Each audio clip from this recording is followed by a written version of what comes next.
Olá, irmãos e irmãs, muito bem-vindos a mais um momento de meditação do Santo Evangelho com o Padre Luciano de Almeida.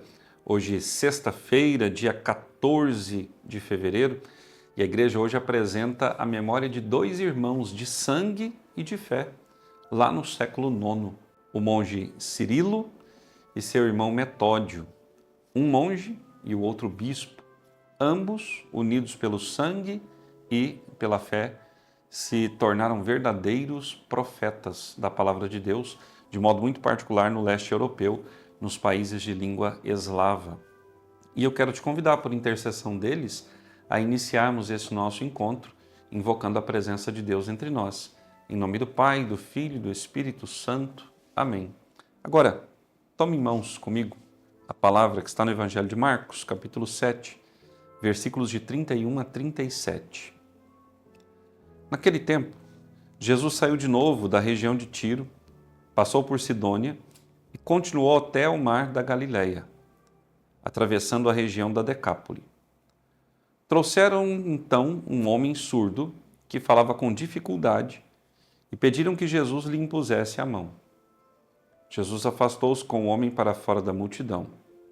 Em seguida, colocou os dedos nos seus ouvidos, cuspiu e com a saliva tocou a língua dele.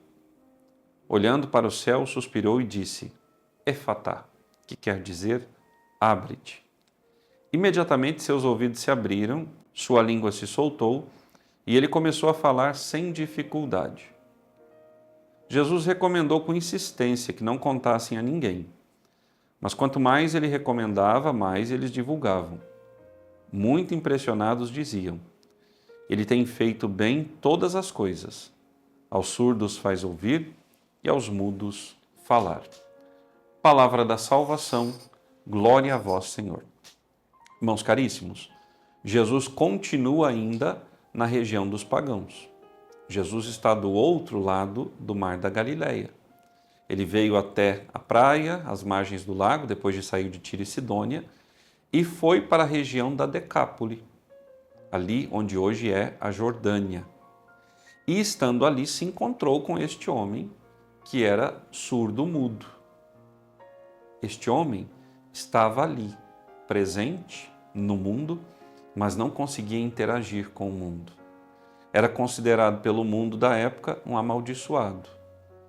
Não tinha status, não tinha privilégios, não tinha o bem-querer das pessoas, porque era um coitado.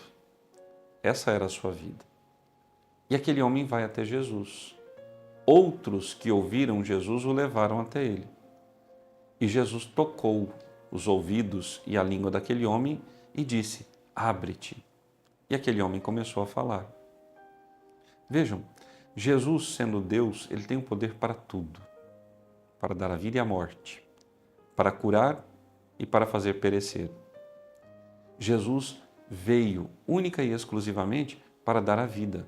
E a vida em abundância, conforme diz João no seu capítulo 10, versículo 10 do seu Evangelho.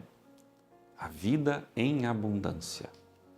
E abundância aqui necessariamente não significa bens materiais, mas significa graça, paz interior, verdade, vida nova.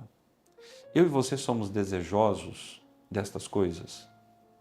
Somos desejosos de experimentarmos uma paz que o mundo não consegue dar, e mesmo que tudo ao nosso redor esteja caindo, nós estamos ali de pé, firmes, porque sabemos que o Senhor está conosco, que Ele vai estender a mão e vai nos resgatar, que Ele vai estender a sua mão e vai barrar a ação do inimigo.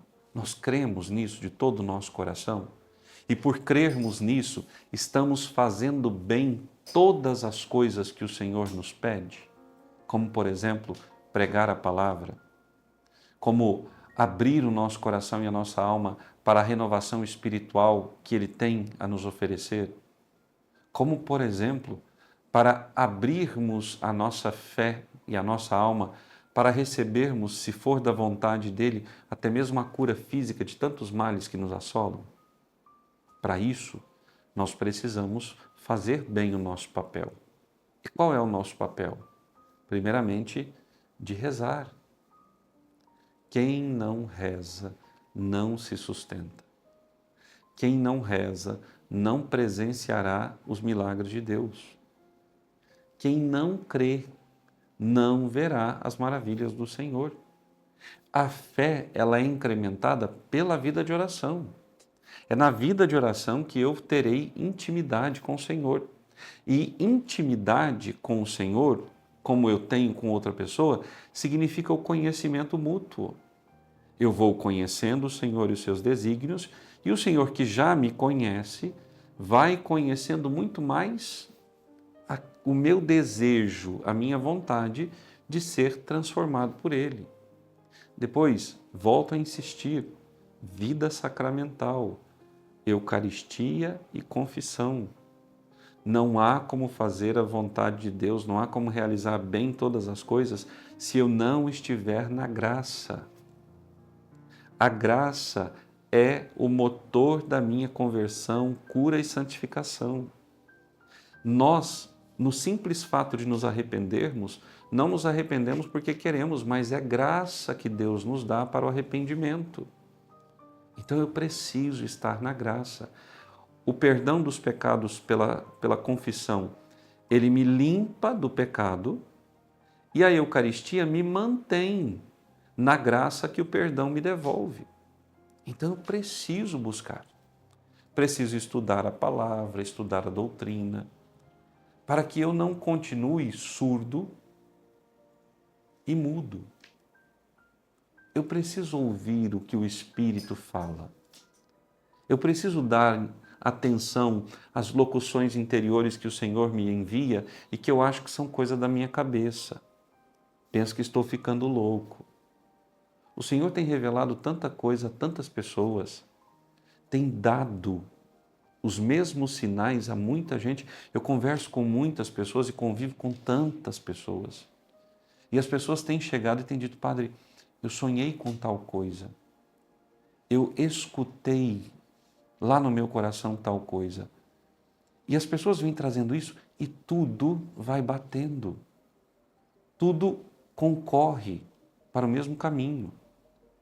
Então, se você não está inserido na graça, se você não está ouvindo o que o Espírito lhe diz, você não vai falar, você não vai anunciar, você vai tornar-se simplesmente um peso morto na vida comunitária, familiar, profissional, porque vive para si, porque está longe da graça. A graça me leva a falar. Jesus proibia que falassem o que ele tinha feito, mas quanto mais ele proibia, mais as pessoas falavam.